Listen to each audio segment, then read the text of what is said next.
What's good, my people? Flan Speaks back for another video. I wanted to discuss this whole issue with the 3-point contest, and Caitlin Clark decided not to participate. Though I don't think it's just her. I think also Sabrina Ionescu should be talked about as well. But on Rob Parker and Chris Broussard's show, The Odd Couple, they discussed it and had some interesting takes. So I'll use that to springboard what I wanted to say about it. All right. Rob, the WNBA, this is their big weekend, All-Star weekend, right before the Olympics are set to begin. And, of course, we know that the WNBA, because of Caitlin Clark mainly, but also Angel Reese, has enjoyed a surge. I won't even call it a resurgence. I'll say a surge in viewership and popularity and things like that. And tonight... Yeah, Chris Broussard is definitely going with the narrative stuff. I'll talk about this a little bit later, but sure, there was a surge of interest. But I think overall, because the viewership was brought in through these two, people were discovering other players. So I think it's more of a trickle-down effect. But, we'll talk about that a little later. Like the NBA does, they've got their skills competitions, and one of them, of course, the three-point shootout. But the star of the show, Caitlin Clark, declined the invitation to compete, Rob, in the three-point shootout. She's shooting 32.7% from three. But I think that, and this is, to take this for what it is, the shooting percentages in the WNBA are much lower than the NBA. No, actually, that's not a good shooting percentage, even by WNBA standards. There are players who are shooting around 40% from three. Now, their shooting percentages are lower, on like in the mid range and places like that, and partly because the WNBA actually plays defense, which is one of the reasons I'm starting to like it over the NBA, at least the regular season anyway. And they actually play defense. That has a lot to do with it. And then also, too, women, it's men versus women, Yeah. So that's not nearly as bad as it would sound for an NBA player. So a lot of top players shooting that or worse, field goal percentage, things like that. So you got a problem with this, Rob? Caitlin Clark bowing out? Absolutely, I have a problem with this. It reeks, Chris. Wow. Caitlin Clark. What if your smile could go from looking like this to this? Would you be more confident? Is selfish. Wow. There's no other way at looking at this. Here's the WNBA, Chris. You talked about it. Oh, popularity. Oh, it's got a higher profile. People are talking about it. Even on The Odd Couple, we had a woman who covers the WNBA asking her questions we've never done in the 6+ years we've done this show. Okay? And here's an opportunity. You know what made Caitlin Clark, Chris, capture the imaginations of basketball fans all over? Is because she's able to drop that three from anywhere on the court. A logo three. She was shooting from long distance. My God. She's a female Steph Curry. I got to watch this woman. I've never seen it before. This wasn't your typical women's basketball that would put you to sleep. And now here you are with a chance to show your skills in this event for the league. And you decide to bow out. No way, no how should this be cool with the WNBA. Why are you doing this now? Keep the train rolling, Chris. Give people as much as they want. Play the hits. You remember that, Chris, right? When we did All right. Few things here. All right, number one point he was making is that he believed Caitlin Clark is being selfish here by not providing an opportunity for the WNBA fans to see her compete in this particular skills challenge. I'm going to put it like this. I agree with the charge of selfishness. I disagree with the reasoning. And now this is what I mean here. Caitlin Clark, being one of today's athletes and being also a Monarch athlete who companies have invested millions of dollars in. Now follow me. Nike, Wilson, and so on. Caitlin Clark is a brand, and branding is big in today's modern athlete. So because of branding, Caitlin Clark is going to carefully measure every move she makes. All right, so something like a 3-point contest, even though we know that it's her MO, it's the thing that makes her who she is. If you ask any Caitlin Clark fan why they like Caitlin Clark, well, it's the way she shoots threes, right? Now people are saying the passing as well. This is a kind of a new thing they just added, but because the threes aren't going the way people suspected. But initially, before the season ever started, in the Iowa days, the thing that you saw all the highlights of were the 3-pointers. Okay, so it's her MO. She's not going to go out there and look bad if she doesn't feel confident, I believe. And she answered the question. And I actually appreciate the honesty in the way she answered the question, because prior to that, there were all types of narratives out there. People were jumping on the WNBA, actually.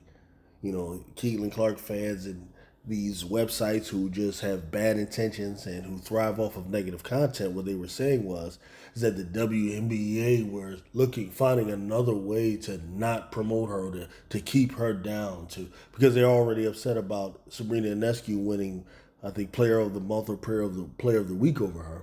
Sabrina Ionescu goes 5-1. I mean, they find any reason to believe that she should have all the accolades, right? So this is what was going on. They were believing that the WNBA never even offered Caitlin Clark the opportunity to shoot three as a way to keep her down. All right, so now we know that's a lie. We know that's not true. They did offer and she declined. But I appreciate her honesty in saying that she's not accustomed to shooting the ball off a rack, right? And that she did not have an opportunity to practice that particular skill challenge, right? Meaning shooting off a rack, putting up a bunch of shots, which tells you she ain't trying to go out there and lose to somebody who may have had more time to practice that and look bad. Why? It doesn't benefit her branding. Okay, this is the reality. So she's selfish in that way. And for me, I don't have a problem with that type of selfishness. The selfishness that he's alluding to, where it's this responsibility of providing fans this or that, I don't really feel that particular point. Because, though fans do want it, I just don't see the selfishness from that standpoint, being selfish versus fans. No, it's a selfishness because she's concerned about her branding and her legacy. To go out there and let's say she comes in, there's 4 contestants, she comes in fourth place, doesn't even make it to the second round. She doesn't see the benefit in that.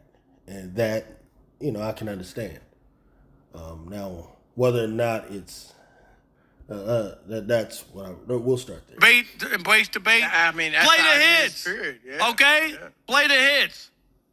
And now you're telling me I don't want to do that. What? No. And I have a problem with it.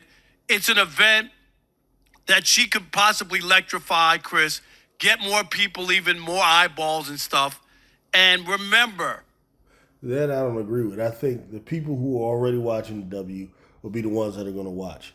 People who aren't, it wasn't actually televised on Channel 6, but I don't know how many people that aren't already watching would watch versus people who aren't interested aren't watching the Fever games already. And people who are.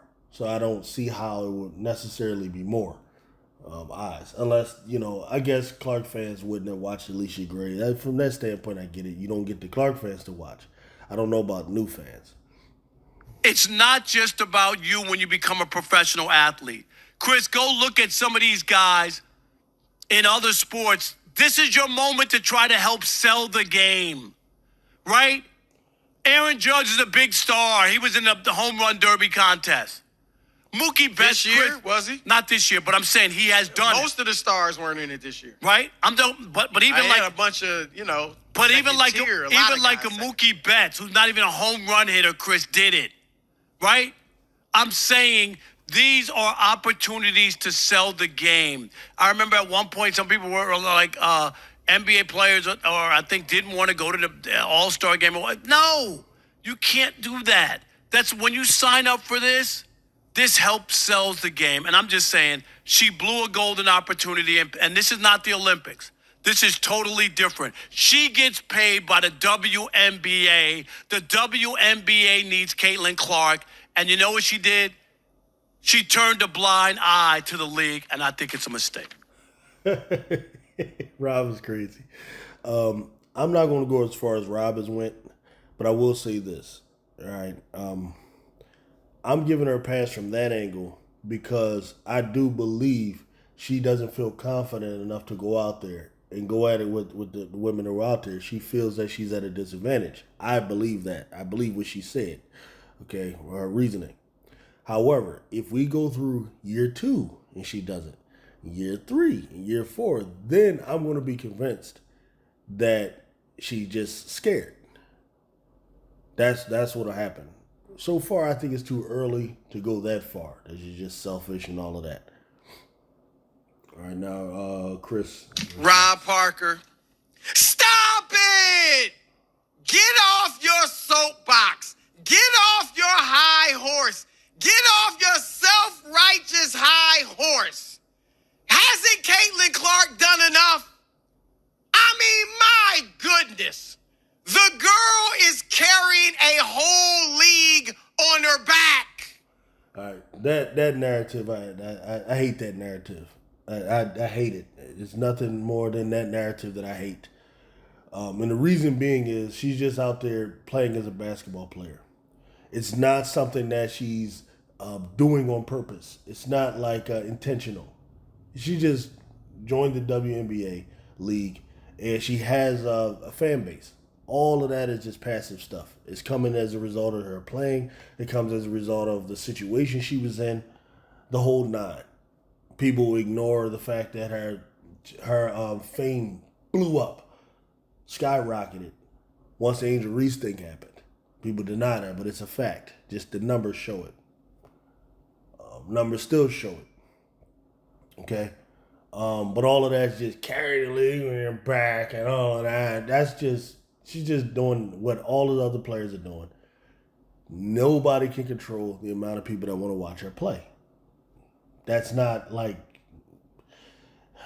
it's like your heart beating. It's going to beat anyway, right? You don't make it beat. And that's what's happening with that. That's why I don't accept that particular argument.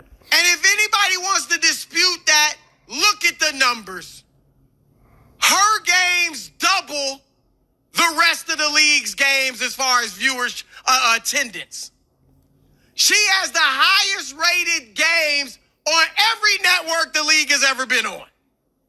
She is single-handedly, and people don't like it. It's not to say she's the first great player. She certainly is not. She's not even the best player in the league right now. Shout out to Asia Wilson. But she is single-handedly putting this league on the mainstream map. She is. Angel Reese is playing great, and she's got a little storyline too, but don't get it twisted. You mentioned Angel Reese for the question. First of all, why are you even mentioning Angel Reese? Okay, the subject is Caitlin Clark selfish for not participating in the 3-point contest, or do you have a problem with it? What does Angel Reese have to do with anything? I just said it. The ratings, the viewership, the attendance all shows Caitlin Clark is carrying the league.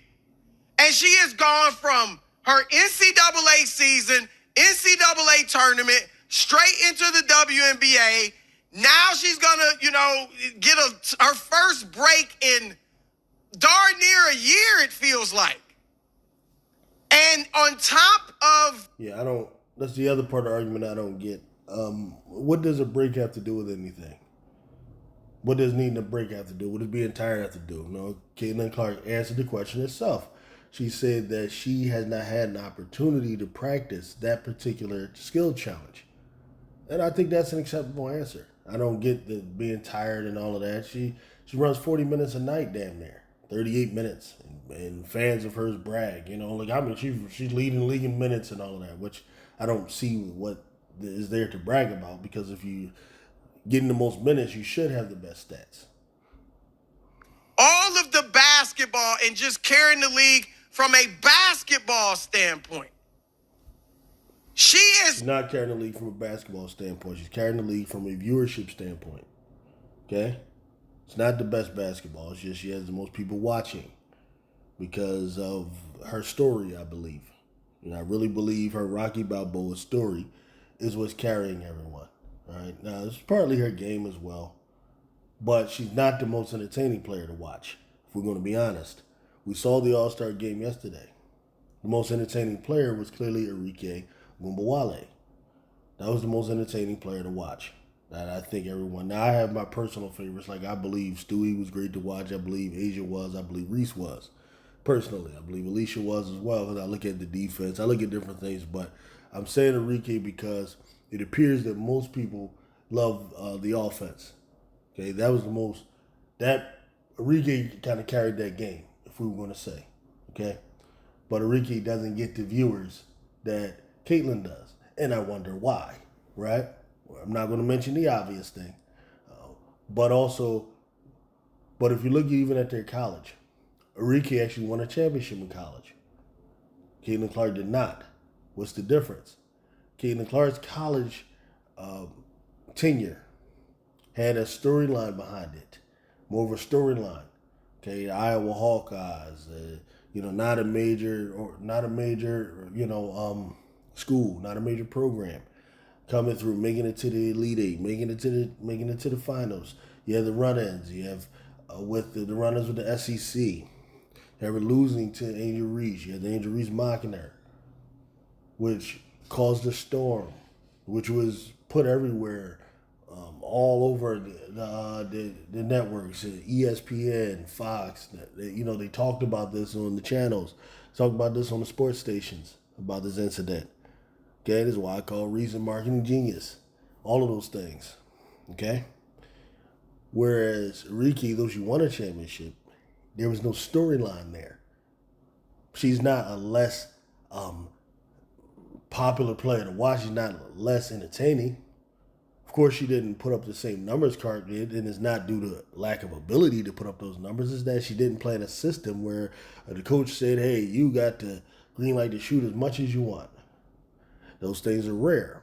But what I'm just bringing up here is there are reasons for things outside of just talent or ability. There are other factors why some people are more watched than others.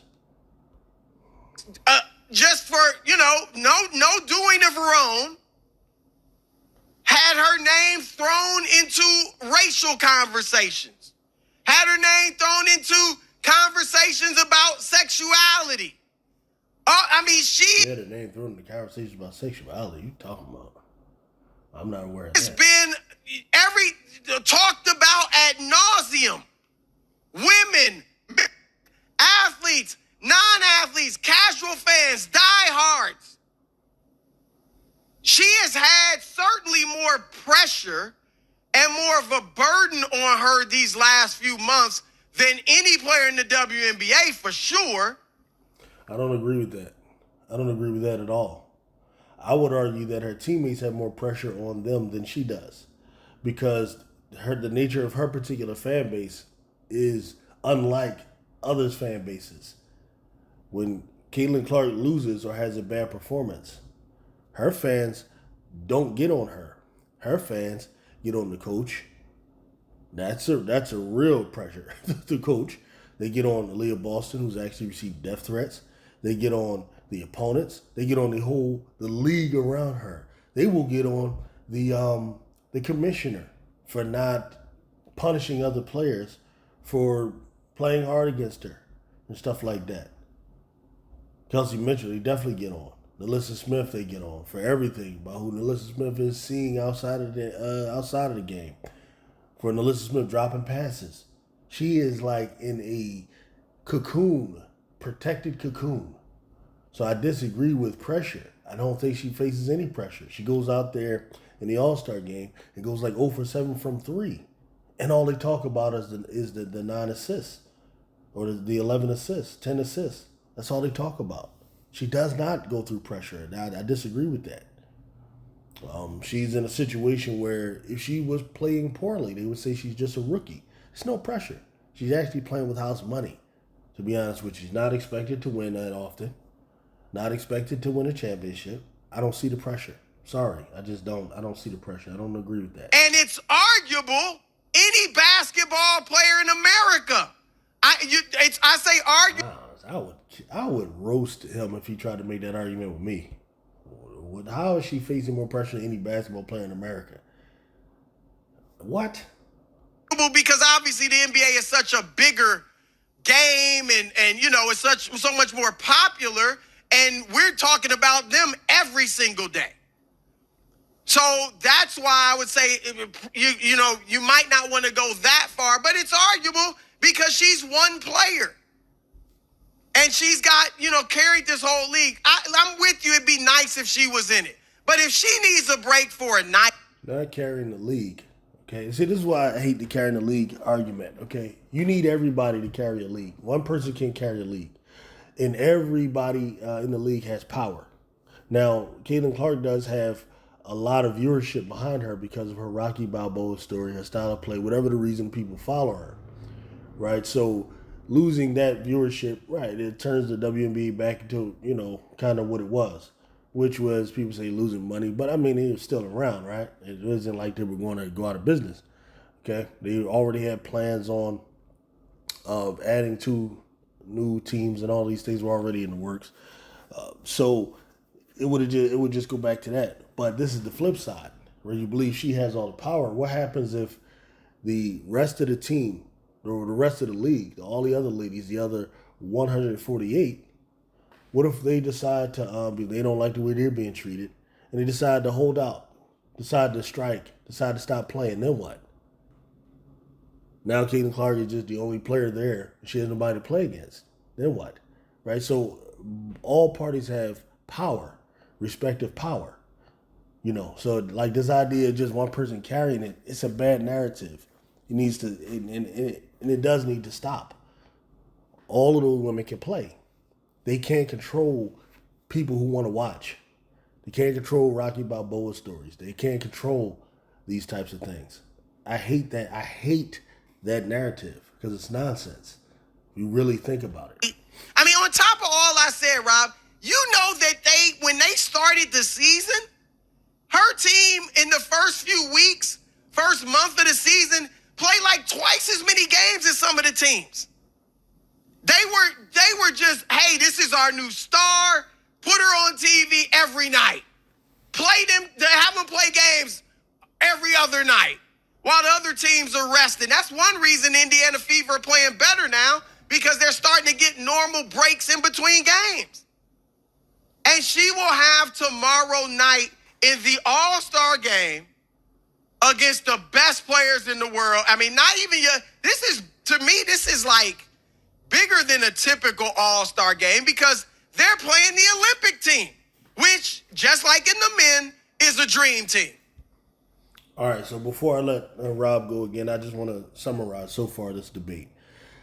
I don't feel like either one is really winning. I agree, like I said, I agree with Rob Parker's saying, yes, she's being selfish. I disagree with his reasoning, though.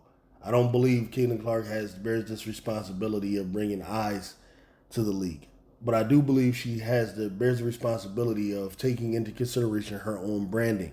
So I believe it's selfishness, but it's smart and it's good selfishness. She doesn't benefit by going out there and losing to Alicia Gray, for example. It doesn't benefit her. So she would do it if she feels comfortable, and I don't have a problem with Caitlin making that particular decision from the standpoint of a business mind. Now, I do have an issue now it does make me question her competitiveness now, but like I said, I'm not going to go there yet but if she's turn them down year after year after year, then I'll start to question that. I'll have to put her in the LeBron James category of a guy who was afraid to compete in the slam dunk contest. But I'm not going to do that yet. She's just a rookie. Broussard, I get why he argued the way he argued, because he was countering directly Rob Parker's argument. If Rob would have came with the argument that she was afraid, I think he would have had a better job. He would have had a better chance of defeating Broussard. But because he came with this selfishness argument, because she's not helping fans and helping to grow the game, I think Chris Broussard was able to effectively counter him with his points of her having done enough to grow the game as it is. Okay? And she's going to be front and center. It'd be nice tonight if she was there. But the real selling point, the real thing everybody's going to tune into is that game when she faces the best players in the world. They're all on the same team. And Diana Taurasi, who, has made amends and all that, but, talked a little stuff.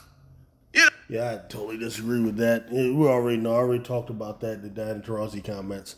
Diana Taurasi says that about all rookies. She believes that college is now on the same level as the pros, and that when they all come, it's going to be an adjustment period. It's going to be tough. Anybody who has a problem with that, those statements Diana Taurasi made, get over it. Y'all soft, and just soft.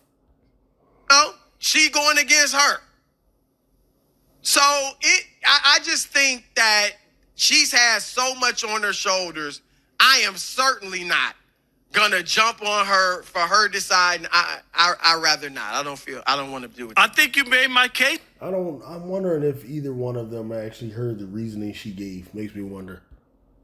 It's about how important she's been this year. And if, my God, a 3-point shooting contest, Chris, which is not like playing a game, it's a skills competition. I don't know what it's going to take you, 20 minutes, 30 minutes, 20 minutes to put up some shots. You're not even playing basketball like you would be playing a game. It's skill competition. It's easy to do. It would have been great. And everybody... I mean, I ain't saying she's afraid of the pressure. I'm just saying she can't take a night off, right? No. That was interesting that he said. See, that was interesting. What Chris Broussard just did right there. He said, I ain't saying she ain't afraid of the pressure. Now, see?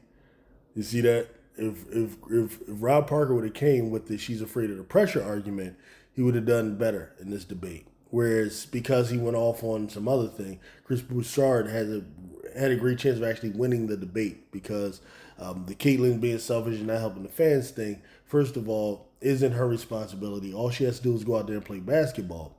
And she's already bringing eyes by doing that. She's not trying to do that. It's just naturally what she's doing. So his argument to me was mute. And Chris may have actually won the debate. This year. Stop. All right. That's what I'm saying. There's no reason she can't take a night off. Take a night off on Sunday. It is the odd couple. Yeah, the night off argument, I don't get that either. She's not worried about night off. She's about to get 30 days off for the break here.